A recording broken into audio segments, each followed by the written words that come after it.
Thank you, Myra. I appreciate Crystal Spain very much and Jay Parmerly.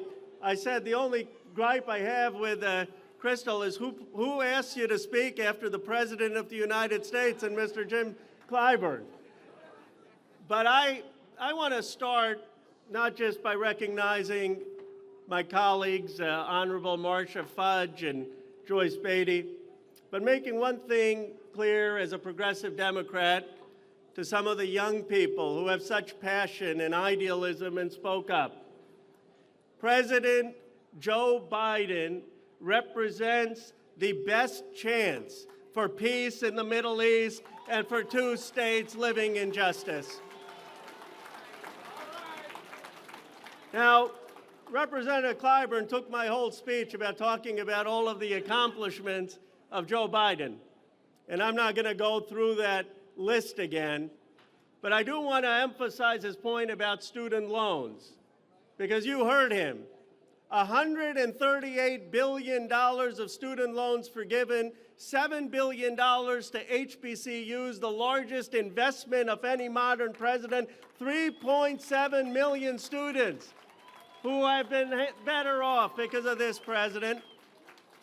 And this president had to partner with our leader, Leader Clyburn. I see Mignon and Jennifer here, but Leader Clyburn delivers for South Carolina, but I've got to tell you something else about him. There is only one person in the Congress, I've been there about 8 years, who can get other members of Congress to stop talking. Usually you get up members of Congress up, it's sort of like this room. I mean, I appreciate the attention, but a lot of times people are talking. When Jim Clyburn speaks, there's pin drop silence. Even when he's going on about Tocqueville, there's pin drop silence. Pin drop silence. Because he understands history. And he has a respect, not just by the Democrats, but the entire Congress. And I was coming here to South Carolina, I thought, wouldn't it be nice if more people listened to history? You see, maybe, just maybe, if your former governor, Nikki Haley, had listened to some history, she'd be more open about sharing her story. See, as an Indian American, my father came here in the late 1960s, around when Nikki Haley's father came here. And you know what? Before 1965, it would have been very unlikely for either Nikki Haley's father or my father to be allowed in this country, because this country didn't let in Indian immigrants, Chinese immigrants, or for that matter, Asian immigrants. It is because people like Jim Clyburn were in jail. It is because people like Eleanor Norton organized the March on Washington. It is because John Lewis was beaten on the Edmund Pettus Bridge that this country passed the 1965 Immigration Act that allowed Nikki Haley and my parents to come to America.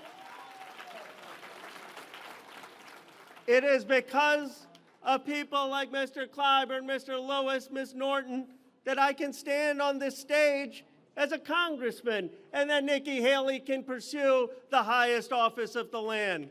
Let us not forget history. You see, history is personal to me, because my grandfather, Amarnath Vidyalankar, spent 4 years in jail alongside Gandhi in India's independence movement.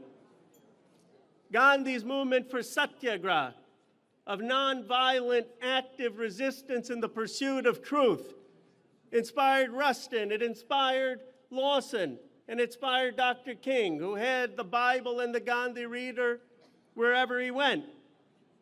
And let this be clear. The civil rights movement did not just open doors for Black Americans, it opened doors for every person of color in America. Why dwell on the history? You know, by the way, when my parents and Nikki Haley and the Indian American parents came here, they couldn't get hired at Harvard or Stanford or Yale. Guess who hired them? The HBCUs. That's why you got so many Indian faculty working there. Now, let me tell you why, and then I get to the core of my point about the president, but let me tell you why history matters, because if you don't understand history, you can't make progress about the future.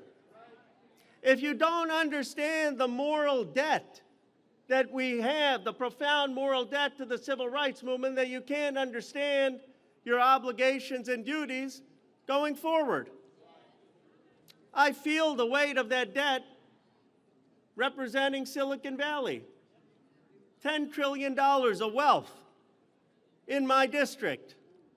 Apple, Google, Intel, NVIDIA, OpenAI. And you know what the truth is? There are a lot of Indian Americans now who have become technology leaders, but there are too few Black and Latino Americans who are participating in modern wealth generation. Here's the truth. You cannot overcome the racial wealth gap if you don't overcome the racial wealth generation gap. Black Americans were excluded from the agriculture revolution, excluded from the Industrial Revolution. Shame on us if we exclude Black Americans from the digital revolution. And that is why I reached out, and Representative Clyburn reached out, and Jennifer and Mignon to start to do something about it. And we made an investment in technology in this state of South Carolina because of Jennifer and Mignon and Representative Clyburn's leadership. At Claflin, we have Zoom that has started to invest in students and hiring young people to have jobs that are high-paying jobs in technology. We partnered with Benedict and Google to provide a $5,000 scholarship to start to create jobs for folks in new industry and in new technology. And I was talking to Senator Rob this evening, and he said you've got to have a living wage in the technical schools at these places to attract individuals. Now, I know that we are passionate, and this president has been passionate about voting rights.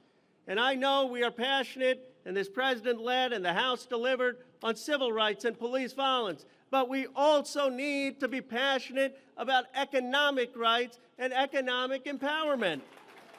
Dr. King had a new economic Bill of Rights in 1968. And that is why I believe when President Biden is reelected in his 4 years, in the first year there should be a goal.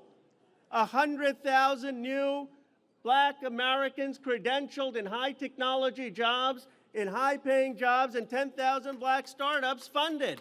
Silicon Valley can do that. The corporate CEOs can do that. They have the wealth and the talent is here. So much talent here in Atlanta, in the South.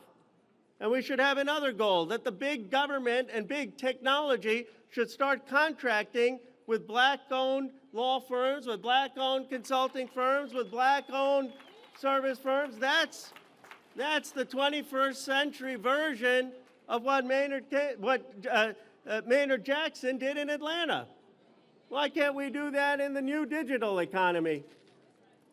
Let me end with saying why I think this is so important and why President Biden, and already having delivered for HBCUs and student loans, I know will deliver in bringing people technology, opportunity, and wealth. You see, by lifting up the Black community or Latino community, we lift up America. If an Asian American young person in my district reaches out and starts to work with white and Latino Americans in rural America or factory towns, and young Black Americans brimming with ambition in the South to build new technology, to build new industry, to build new companies, to build new wealth, then just maybe we can start to overcome the division and hate and anger in America.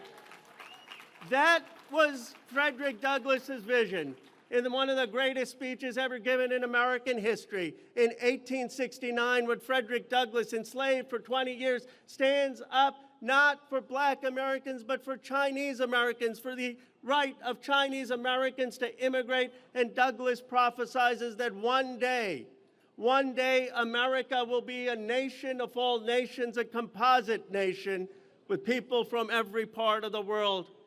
If we provide economic opportunity and economic hope to people who have been shut out of the modern economy, if we provide young people with real pathways to prosperity, then I believe we can achieve Douglass's vision of a cohesive multiracial democracy with dignity for all. My friends, that work starts in South Carolina, the nation's first primary, and with re-electing Joe Biden as President of the United States. Thank you very much.